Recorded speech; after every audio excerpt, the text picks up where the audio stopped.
Okay, so as a young educator, I had the privilege to interview Dr. Apgar, Dr. Kendall, and Mr. Amen, and I just wanted to ask you guys a couple of questions, okay? Thank you. Okay, so how did the idea of making this book come to life? Well, I think, Rashawn, Jean and I were having lunch one day, and I had said to her, you know, I'd love to write some things about leadership. And Dr. Kendall said to me, well, why don't we do that? And from there, it went with Jean's guidance that we would write specific chapters and then put them together in a book. I think that's the way it Yeah, went. that's really it. We had this conversation over lunch. We had another colleague with us who thought it was a great idea. And for me, it was always something in the back of my mind, and I've been kind of looking for how to get this going because I felt I learned a lot from learning about athletics, coaching, sports, and leadership in teams. Specifically because a superintendent I worked for many years ago had us all watch Vince Lombardi tapes. And I was a very young principal, and I learned a lot from those tapes and those leaders. So yeah, and then we got Dr. Apgar involved because lots of people said, oh, you should ask Fred Apgar. And of course I remembered him working with us in the district. So we called and Fred, what about that? And I was surprised, pleased, and humbled to have the opportunity to participate in this writing project. Leadership has always been of interest to me, and when I assumed my first leadership position in education, I really was unprepared. I really didn't know what to expect. I had taken courses in educational administration, but the practical aspect and the practical lessons is something that I think is probably one of the strengths of this book, that in addition to the philosophy and approaches, the book is filled with a lot of practical suggestions that each of us, in assuming our leadership positions in education, you know, we learned sometimes the hard way, but they were lessons learned and they were lessons that served us well. So for me, it was a privilege and a delight and relatively easy to write about leadership. Well, seeing how well you guys work together as a team, how do you go about building a team? Well, a team is important in every aspect of life, any organization. The wise leader will be one that recognizes the importance of developing a spirit within all the members of the organization, the team.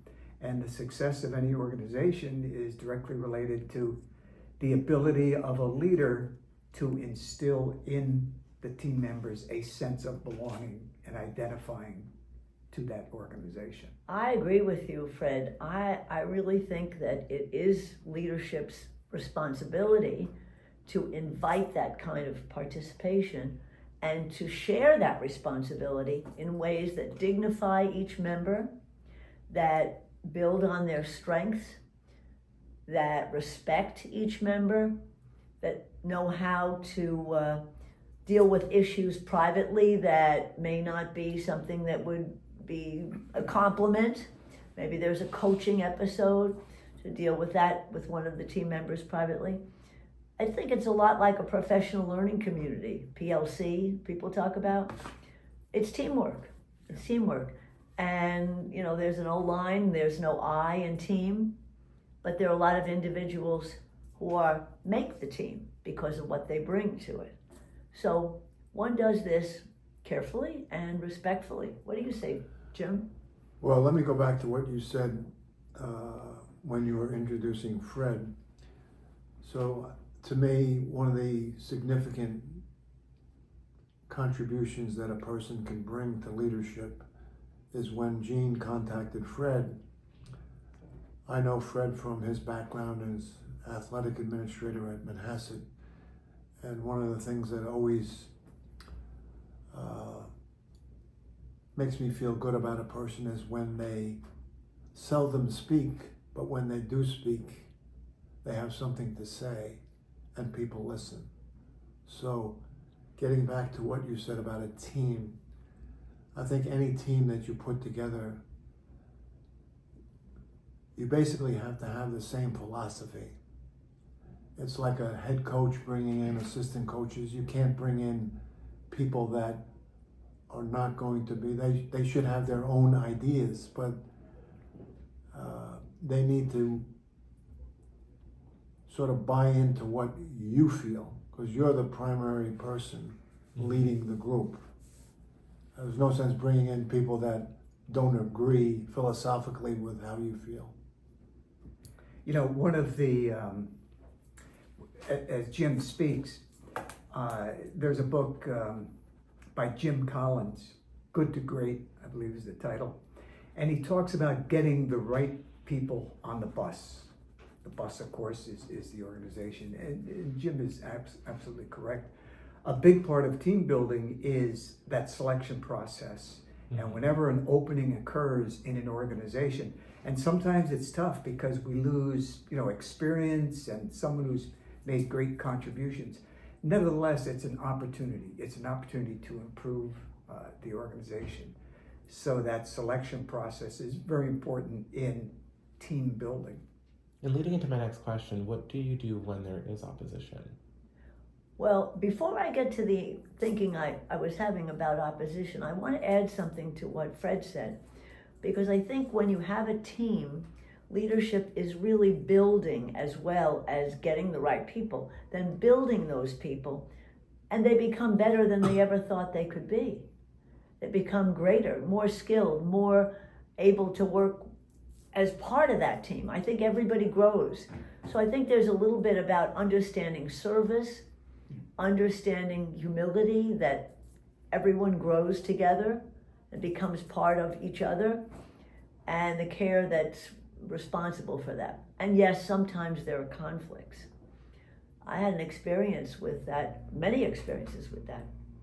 And I think the key there for us is listening, because you come into a situation where people are so stuck on their own way of thinking that they don't want to get out of their own way. And so when you listen, you're listening for what is really going on here. What's the common ground? What's really going on? And how can I help them get unstuck?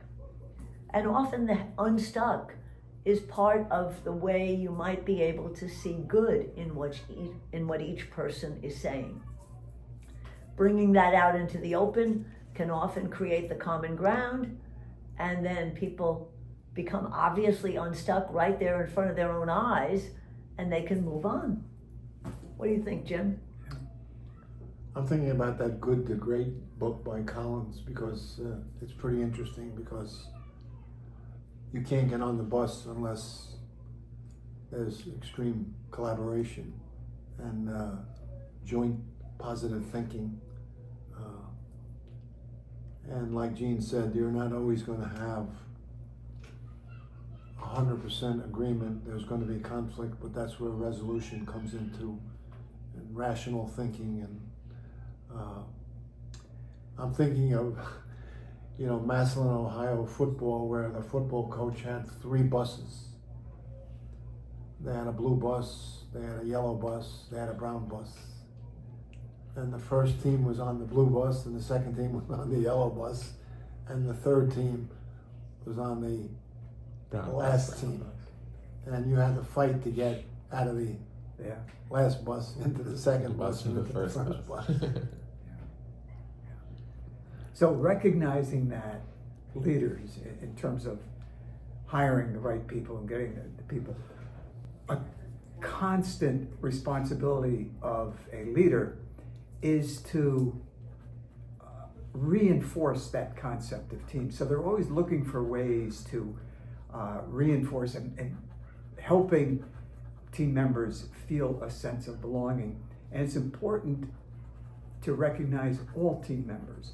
So for us, in the educational setting, of course, first thoughts might be with the teachers, but we can't forget that every member of the team is very important and contributes to the success of achieving the mission.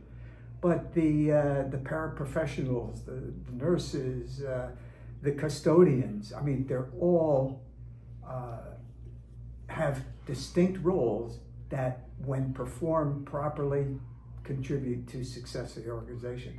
And that's our primary goal. We want to succeed in the educational setting. And in order to do that, that culture of developing this sense of team is a big, important step in a leader's responsibility. One of the beliefs that you really have to do that is the idea that you don't have to be bad to get better. Yeah. And this is a growth mindset, and there's a whole book on that. Carol Dweck did a lot of work on that, and then there's another book called You Don't Have to Be Bad to Get Better. So growth and development and building the team is another value or concept that, to use your term, Jim and Fred, to get on the bus, we need people who feel good about that. Well, I think that coupling to what Fred had said, that every member of your team, whether it be your administrative team, whether it be a football team or a debate team, every member has to have some self-worth. If a member doesn't have self-worth, the team doesn't function properly. So every member of your group has to feel that they have some positive value, whether it be the custodian, Yeah. or whether it be the cafeteria worker. You know, I always say everybody puts their pants on one leg at a time. No one's jumping into their pants. We're all equal. It's true. And that equates to being present, being seen, visiting classrooms, athletic fields, communication, and communicating your appreciation and recognition. Little things, such as newsletters and photographs, or sending personal handwritten notes home. Recognizing the spouses of members of your team and the sacrifices that they make. And it goes a long way to not only the individual team members, but the members of their team at home who are supporting them. So given all your professions and what you guys have done, what is the biggest lesson that you've learned? Biggest, I don't know, it's one of the best. I think I learned it right at the beginning because of the wise superintendent who invited us all to participate in this kind of conversation. And that is love your players. And that didn't mean just feel good about them. That meant respect, dignity, care, service in some ways. Ask them what their thoughts are, listen to them, and develop. And then enjoy the benefits of that teamwork. I think I've been retired now for a number of years, and as I look back, I think about the relationships and what Jean said, that you really care about the team member, and that successful administrator will develop that rapport and those feelings. And again, if that's present, people are willing to make sacrifices for their leader, for the team, in order to achieve success. I think another very important aspect of leadership is mission, and to clearly define what is the goal. What is it that this organization, that this team is to be accomplishing and satisfying? And that comes from the establishment of the mission, which is very important when that happens, that all team members are included in that, in defining and writing what that mission statement is. And then just as team building, or well, I guess maybe a part of the team building process, is that wise leader will be sure that that mission is constantly being reinforced. And it was kind of funny, all department meetings, be it coaches or teachers or nursing staff, I'd usually start with, okay, this is our mission. Let's remember why we're here. And in education, it's all about the kids. So that everything that, every aspect in an organization, every level, it's all for the kids. And that wise leader will always remember that and reinforce that with all the members of their team. And remember that when hiring new people, we want the best for the kids. Yeah. It's not about this or that or any other priority. It's about what's best for the kids. You know, the book is titled Lessons from the Field, Leadership Lessons from the Field. And the field, meaning the athletic scene, which we're all, are a part of. And it's all about the kids. And what I found too, in when you're building the mission or the vision, or even a simple committee trying to make a decision, there might be 2 or 3 people, sometimes just one person, who when you go around the table says, I don't see the value of this part or that part, I don't understand this. And so I've known colleagues and friends, and even in your own mind sometimes it could come out, you think, well, that's a naysayer. That's not a naysayer. And I would turn that around to say, why do you feel that way? And often in the why that person sees something a certain way, he or she reveals the essence of why they end up changing their mind and become part of the team, or why they bring up something that we need to work on to make things better. So I think that seeing possibilities in people's thinking and taking it from the thinking that of itself to a place of possibilities comes out with a good piece of teamwork. And that's a chapter in the book, and that's Jean's, possibility thinking. And that's just an example of another little part of interpersonal relationships that inspired leader will tend to make team members feel comfortable enough to make contributions and make suggestions as to how we might approach a situation. Well, have you thought about this? How about if we tried this? And so possibility thinking ought to be part of every leader's toolbox. I think if we understand the change process, and I talk about that because Robert Fullen wrote a lot about the change process in the principal shift, because often you're making change. The first step in the change process for many people, not everyone, but many people, is I don't know if I like this. And we can all remember the day we get a new computer or we get an upgrade on our phone and we're saying, oh, this is awful.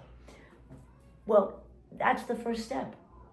The second step is, well, I'll take a look, I'll try it. And of course, at some point in the change process, people make it their own. And that's the highest level of implementing change. So understanding the change process makes it not a threatening moment or a naysayer moment, but rather just a part of the process. Okay, Jim, I'm going to ask you this question next. Given where you are now, did a mentor help you? I would say I probably had a few mentors,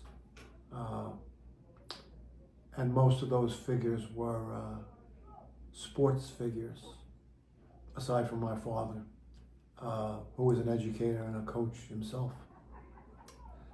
But and people that I worked for as an assistant coach.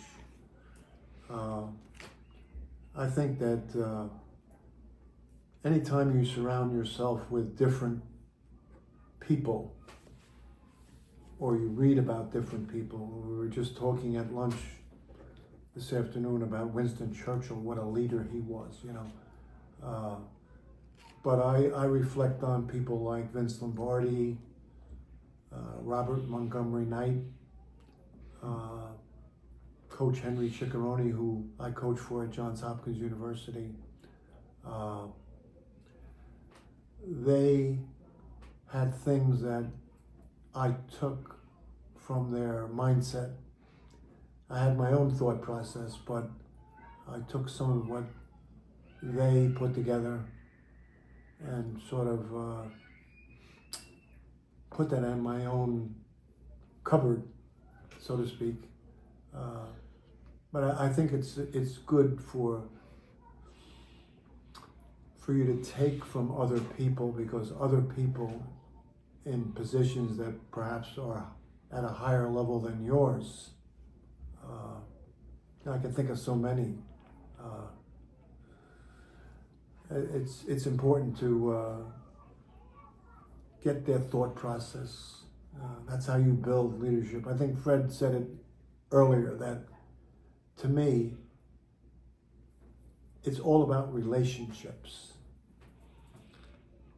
No one's, in my career, no one's reflecting on the number of wins and losses that you had. They're reflecting on the impact that you had. And I think that having relationships with people, positive, negative, that's what it's all about. That's what you want to be remembered for. How you were as a leader. Were you kind? Were you loyal? Did you have integrity? Did you work hard? Did you share? Did you collaborate? Those are just a few adjectives that leadership encompasses. Character you demonstrated yourself to be. That's really what you're talking about. Yeah. I was fortunate. During my career, I had several individuals who took an interest in me and served as mentors, and were just so helpful in my growth, my personal growth.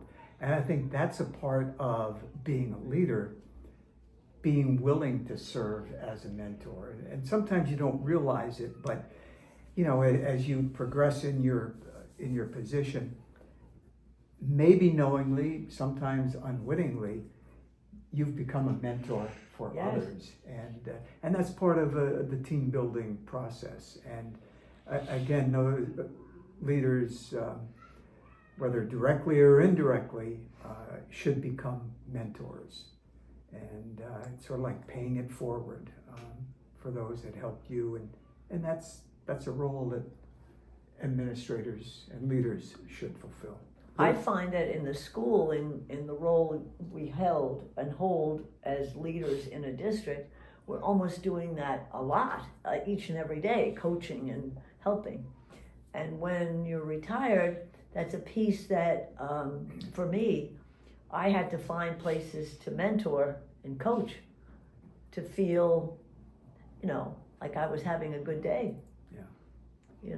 And it's not like you're looking for this, but one of the most rewarding experiences that I've had during my retirement is when I come in contact or have contact communication with former team members, that they're able to express their thankfulness and talk about a little bit about how you had impacted their careers. That's most rewarding and very humbling. Yeah. I think, Rashawn, I was listening to a television program the other day, and I want to read something that it says, when you are close to the end, the things you thought were important turn out not to be important in the least. In the end, all that matters turns out to be the people you cared for and the lives that you affected. So I think every leader, every true leader probably thinks that way. I know that's the way I think. yes. I think it's just, it's, as a leader, you have an opportunity to affect people, to influence people, to share your knowledge, take in their knowledge, grow with them. So I think it's a way to make the world a like better Fred place. says. Like Fred says, whenever you hear from a former student or teacher, the impact that you had on them, when I think, I don't remember having an impact on that particular person, but he said I did. So, I think that's why we're in the business of education. Yeah. That's your responsibility, isn't it? Yeah, To- I think so. And I think that's one of the values of the book, those practical lessons, because at the time I really wasn't aware that I was making, those contributions. And the book is just filled with suggestions and ideas that we have experienced and we've realized this has been helpful as we assumed our leadership positions and throughout our career. And particularly for aspiring leaders, as well as leaders that have been in a position for a while, the book offers a lot of practical advice. I call it the art of leadership. There's the science, the theories, and all the things that have to happen, like mission and so forth. But then there's the art of leadership. And it's those little subtle messages that we deliver, or maybe little ways that we go about dealing with conflict,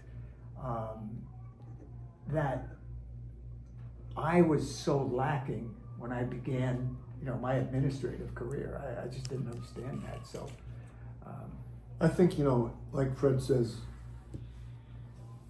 Fred just said like he learned as he went along. I think of you just coming into the business.